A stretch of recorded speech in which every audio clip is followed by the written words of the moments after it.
जय श्री कृष्णा दोस्तों। आज की क्लास में हमारा जो एक टॉपिक है वो है मिस फॉर्च्यून अर्थात दुर्भाग्य, अनलकी। दोस्तों, आपने सुना होगा या देखा होगा और अनुभव भी किया होगा कि जो आपके आसपास के लोग होंगे, जो आपके घर के लोग होंगे या फिर आप खुद होंगे, तो आपने देखा होगा कि कुछ चीजें हमारी लाइफ में इस तरह से घटित होती हैं कि जिनके आ जाने से या जिनके चले जाने से हमारी लाइफ में दुर्भाग्य चालू हो जाता है। किसी के आ जाने से, किसी के चले जाने से न जाने किस तरह से ये दुर्भाग्य चालू हो जाता है। वही हमारी इस क्लास का टॉपिक रहेगा। इस क्लास में हम सब इस चीज पे बात करेंगे कि हमारी लाइफ में ऐसी कौन सा पार्ट है जिसके आ जाने से हमारी लाइफ में दुर्भाग्य हमारे लाइफ का घोतक बन सकता है, हमारा शत्रु बन सकता है। और उस चीज से यदि हम दूर रहते हैं या प्रिकॉशंस रखते हैं या उसका कोई ना कोई उपाय करते रहते हैं, तो हम बहुत हद तक अपनी लाइफ के दुर्भाग्य को अपने से दूर रख सकते हैं।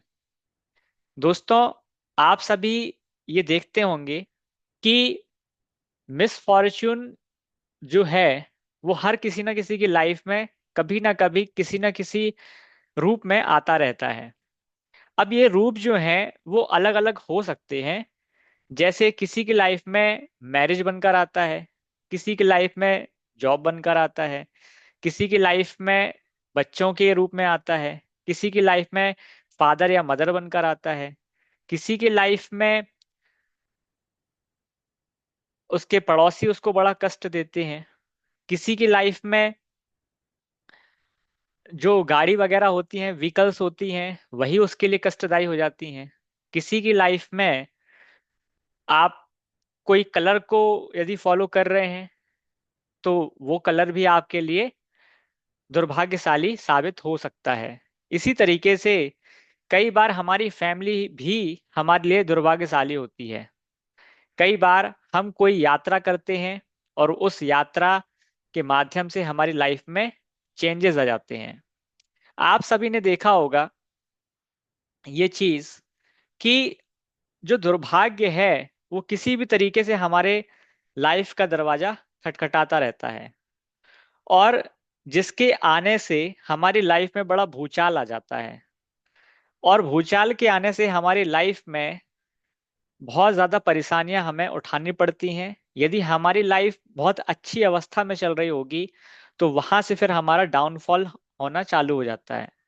लेकिन इसके जस्ट विपरीत, यदि आपको ये पता हो कि आपकी लाइफ का डाउनफॉल अर्थात दुर्भाग्य कौन लेकर आने वाला है, कौन आपके लिए अनलकी होगा, या किस चीजों से आपको सावधानी रखनी है, किन चीजों से आपको दूरियां बनानी है, यदि आपको ये चीज पता होगी तो मैं ये कह सकता हूं, क्योंकि मैंने इस चीज को अनुभव किया है और जितने भी इस चीज के फिलोसफर्स रहे हैं उन्होंने भी इस चीज को फॉलो करके अपनी लाइफ को सुगम बनाया है। अपनी लाइफ में दुर्भाग्य आने से पहले उस दुर्भाग्य का उपाय करके, समाधान करके बहुत हद तक समस्याओं को अपने वश में किया है।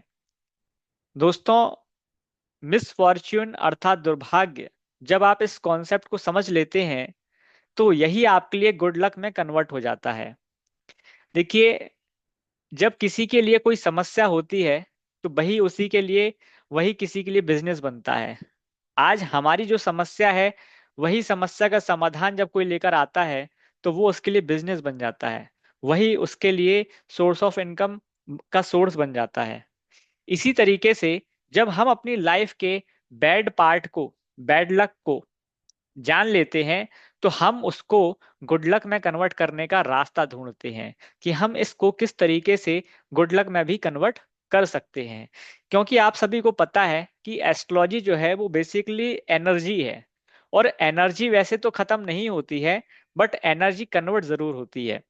तो हम अपने गुड लक को भी कई बार बैड लक में कन्वर्ट कर देते हैं, कई लक बैड लक को भी हम गुड लक में कन्वर्ट कर देते हैं। अब मैंने यहाँ पर एक लाइन कहा है कि गुड लक को भी हम कई बार बैड लक के में कन्वर्ट करते हैं। आपने कभी कभी ये भी देखा होगा कि कई लोग अपनी तारीफ बहुत ज्यादा करते हैं। कई लोग जो होते हैं वो अपने पैसों का, अपने चीजों का बड़ा बखान करते हैं। तो कहीं ना कहीं वो अपनी गुड लक में भी बैड लक को क्रिएट कर लेते हैं, क्योंकि जब वो इस तरीके से करते हैं तो लोगों की उन पर नजर भी लगती है।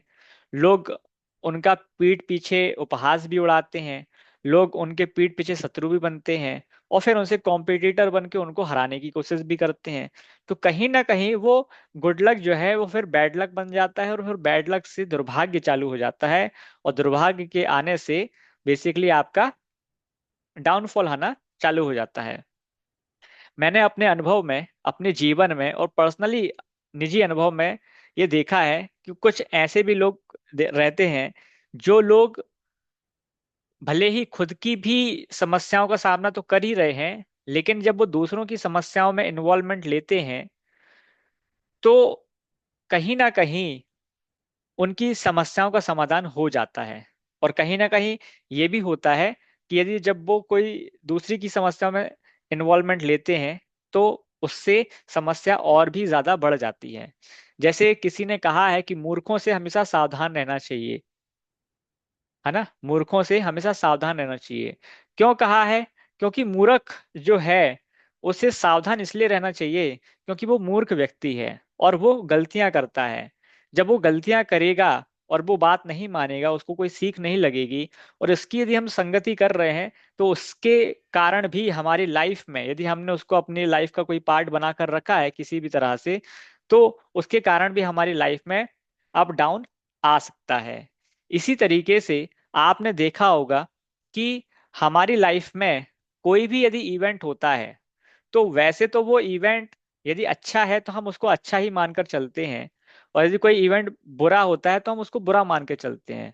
एग्जाम्पल के तौर पे, जैसे किसी की जॉब लग रही है, किसी के बच्चे हो रहे हैं, किसी की शादी हो रही है, कोई बड़ी धार्मिक यात्रा करने जा रहा है, तो ये उसके लिए एक गुड इवेंट है, और ये उसके लिए नहीं, ये जगत का गुड इवेंट माना जाता है। इसी तरीके से जो बैड इवेंट होते हैं, किसी की नौकरी छूट गई है, किसी के पैसे चोरी हो गए हैं, किसी घर में आग लग गई है, किसी की लड़ाई झगड़े हो गए हैं, किसी की मृत्यु हो गई है, तो ये बुरे इवेंट माने जाते हैं। लेकिन कहीं कहीं आप ये भी देखेंगे कि हमारे यही गुड इवेंट जो हैं वो हमारे लिए बैड लक का साबित होते हैं। और कहीं ना कहीं हमने ये भी देखा है कि जो हमारे बैड इवेंट्स हैं वो कभी ना कभी गुड लक भी बन जाते हैं। जैसे मैंने खुद अपनी लाइफ में देखा है कि जब मुझे कभी बीमारी आई है तो वो बीमारी मेरे लिए बहुत ज्यादा फायदेमंद रही है। मुझे हमेशा बीमारी से फायदा हुआ है। हाँ, बीमारी से मुझे हेल्थ वाइज प्रॉब्लम जरूर रही है, बट फाइनेंशियली मुझे बहुत अच्छा सपोर्ट मिला है, ये मैंने जरूर देखा है। इसी तरीके से मैंने कईयों को ये भी देखा है कि किसी की शादी हुई है। अब शादी तो एक अच्छा इवेंट है, लेकिन शादी होने के बाद जिंदगी बर्बाद हो गई है। उसके बाद से जो उनके जीवन में डाउनफॉल आया है, तो वो डाउनफॉल इतना लंबा चल रहा है कि जब तक उन्होंने शादी से छुटकारा नहीं प्राप्त कर लिया किसी तरीके से, वो भी बहुत बड़ी मुश्किल से ही होता है, तब तक वो डाउनफॉल खत्म नहीं हुआ।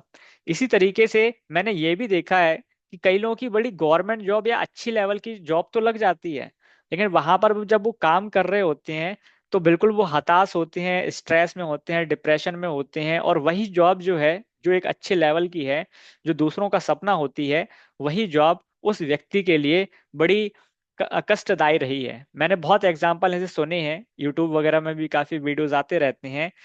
जो आईएएस वगैरह होते हैं या जो बड़ी लेवल के पोस्ट के अधिकारी वगैरह भी होती हैं, उन्होंने बड़ी मेहनत करके उस पोस्ट को हासिल किया, और फिर बेचारे वो स्ट्रेस के कारण कई बार आत्महत्या भी कर लेते हैं, जॉब भी छोड़ लेते हैं।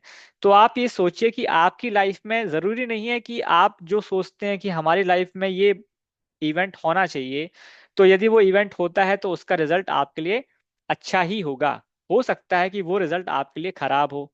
इसी तरीके से कोई आपकी लाइफ में मान लीजिए कोई नेगेटिव इवेंट हो रहा है, तो नेगेटिव इवेंट होने से भी जरूरी नहीं है कि वो आपके लिए नेगेटिव ही हो, उसका रिजल्ट आपके लिए पॉजिटिव हो सकता है। मैंने ये देखा है कि कई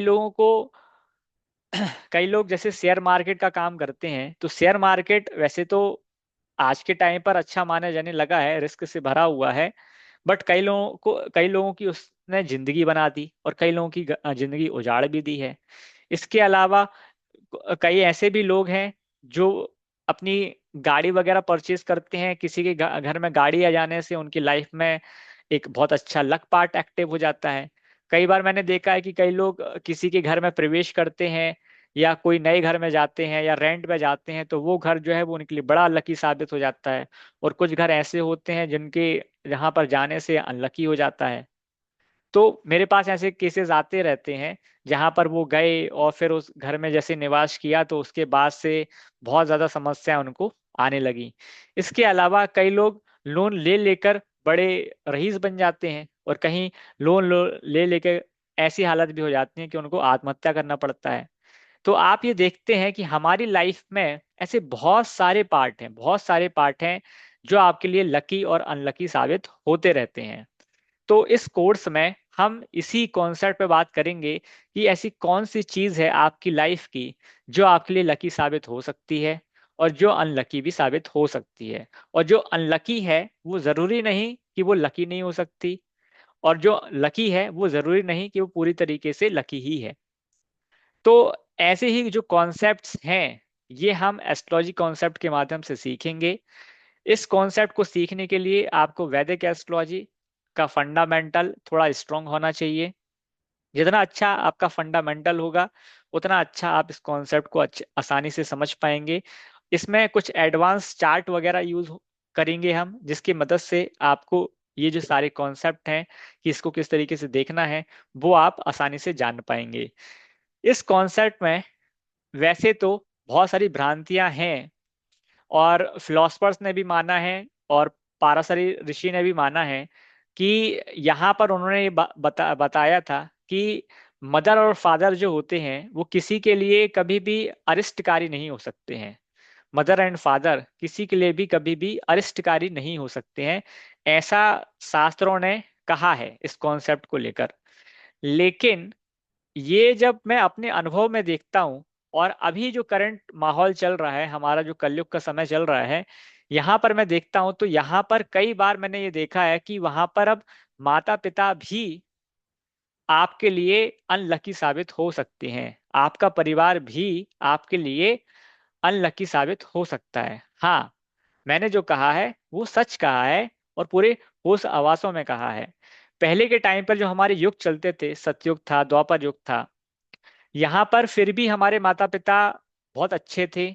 और कलयुग में भी बहुत स्टार्टिंग लेवल पे माता पिता बहुत सपोर्टेड थे, और आज भी जो पुराने माता पिता हैं वो भी सपोर्टेड हैं, बहुत अच्छे हैं।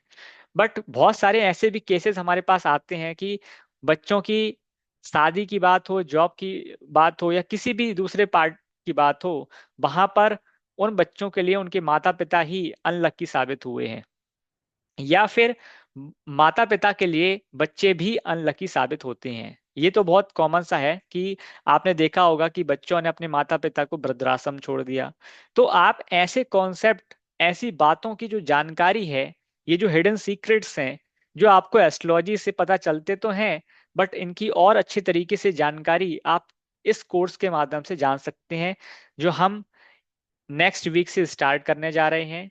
और चूंकि नेक्स्ट वीक थोड़ा दिवाली है, उस कारण से ये कोर्स थोड़ा पोस्टपोन भी हो सकता है, बट हमारी पूरी कोशिश रहेगी कि हम इसको नेक्स्ट वीक से स्टार्ट करेंगे। आई होप कि आपको सुनने में कॉन्सेप्ट बहुत काफी अच्छा लगा होगा और आप इससे काफी चीजें जान पाएंगे। जो भी इस कोर्स को रजिस्टर करना चाहता है वो हमारे दिए गए नंबर पर कांटेक्ट कर सकता है। धन्यवाद। जय श्री राम, जय श्री कृष्णा, राधे राधे।